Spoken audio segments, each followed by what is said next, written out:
Hello friends, आप सभी का बहुत बहुत नमस्कार। फ्रेंड्स, पिछले लेक्चर में हमने भारतीय संसदीय प्रणाली का जिक्र किया। भारतीय संसदीय प्रणाली और अध्यक्षात्मक शासन प्रणाली की हमने तुलना करी, उसके गुण और दोषों को जाना। फ्रेंड्स, आज के इस टॉपिक में हम बात करेंगे कि क्या भारत में संसदीय प्रणाली व्यवस्था लागू है। फ्रेंड्स, एक बात तो मैं स्पष्ट रूप से आपसे जिक्र कर देना चाहता हूँ कि पूरे संविधान में कहीं भी संसदीय प्रणाली का कोई जिक्र नहीं है। ओके फ्रेंड्स, तो कल मैंने जो संसदीय प्रणाली की विशेषताएं बताई भारत के संदर्भ में, तो क्या कल जो भी मैंने बातें बताई, क्या वो सारी बातें व्यर्थ हैं। फ्रेंड्स, जो मैंने कल संसदीय प्रणाली की विशेषता बताई भारत के संदर्भ में, तो जो व्यवस्था है वो सिर्फ प्रावधानों के आधार पर ऐसा देखा जाता है कि भारत में संसदीय प्रणाली है। ओके फ्रेंड्स, अब नेक्स्ट टॉपिक में हम बात करेंगे आर्टिकल 52 की। आर्टिकल 52 भारत के राष्ट्रपति का जिक्र करता है। मतलब अनुच्छेद 52 के अंतर्गत इस बात का जिक्र किया गया है कि भारत में राष्ट्रपति होगा, ठीक है। और फिर अनुच्छेद 53 के अंतर्गत ये वर्णित है कि जो राष्ट्रपति कार्यपालिका का प्रधान होता है, जो राष्ट्रपति होता है वो कार्यपालिका का प्रधान होता है, ठीक है। फिर अनुच्छेद 74(1) के अंतर्गत जो राष्ट्रपति होता है वो मंत्रिपरिषद के परामर्श के अनुसार ही कार्य करता है।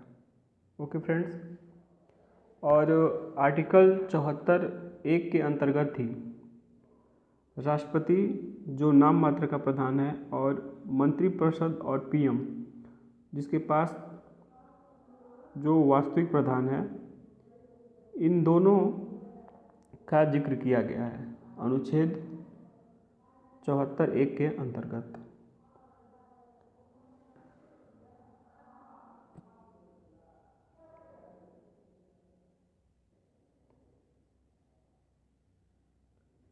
फ्रेंड्स, अब आर्टिकल 75(2) के अंतर्गत मंत्री जो होते हैं वो राष्ट्रपति के प्रति उनका व्यक्तिगत उत्तरदायित्व होता है कि जो भी नियम कानून बनाए वो सबसे पहले उस बात की जानकारी राष्ट्रपति को होनी चाहिए। उनका ये व्यक्तिगत उत्तरदायित्व है कि जाके वो सूचना दें, ठीक है।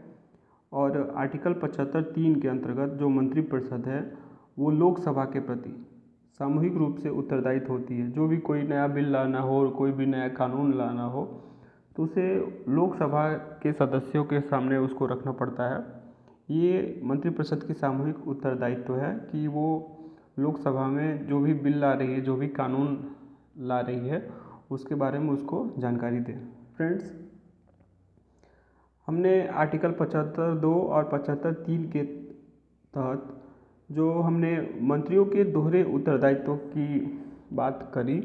फ्रेंड्स, ये जो कैरेक्टरशिप है वो संसदीय प्रणाली का ही एक कैरेक्टर है। तो फ्रेंड्स, इस निष्कर्ष पे हम ये बात कह सकते हैं कि भारत में संसदीय प्रणाली अपनाई गई है।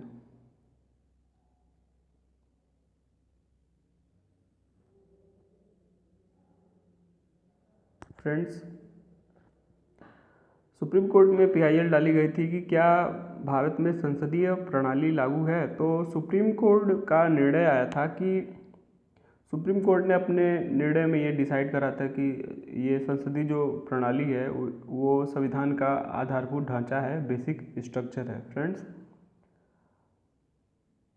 आगे नेक्स्ट टॉपिक में हम चर्चा करेंगे कि भारत में संसदीय शासन प्रणाली अपनाए जाने के जो क्या क्या कारण हैं। फ्रेंड्स,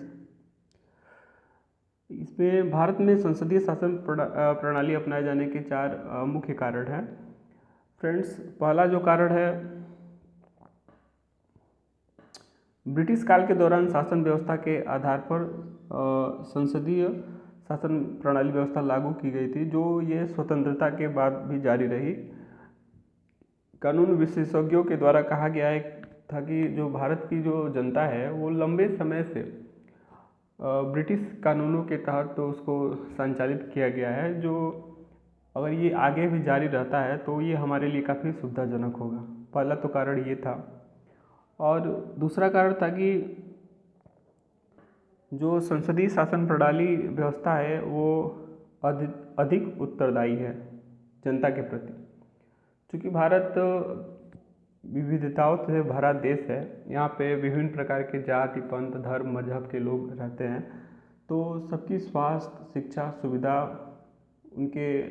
उनकी आस्था का ख्याल रखते हुए जो हमारी गवर्नमेंट्स काम करती है, यदि उनको ज़रूरत पड़ी तो अस्पताल भी बनवाते हैं, स्कूल भी खुलता है, मंदिर और मस्जिद का भी निर्माण होता है। अपनी बहुसंख्यक आबादी का ध्यान में रखते हुए सरकारें कुंभ महाकुंभ जैसे मेलों की व्यवस्था भी करती हैं। तो बहुत से ऐसे कारण हैं जो संसदीय शासन प्रणाली में अपनाए जाने के हैं। और फ्रेंड्स,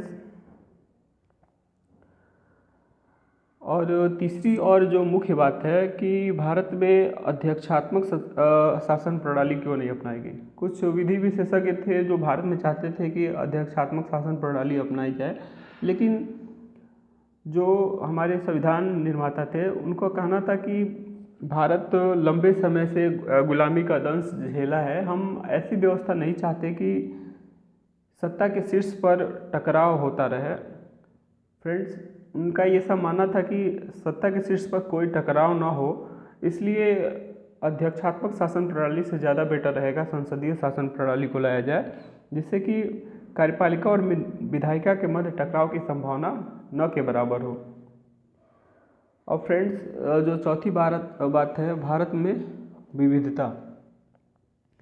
भारत, जैसा मैंने पहले बताया था कि भारत विविधताओं का देश है, यहाँ पर विभिन्न धर्म, जाति, पंथ, मजहब के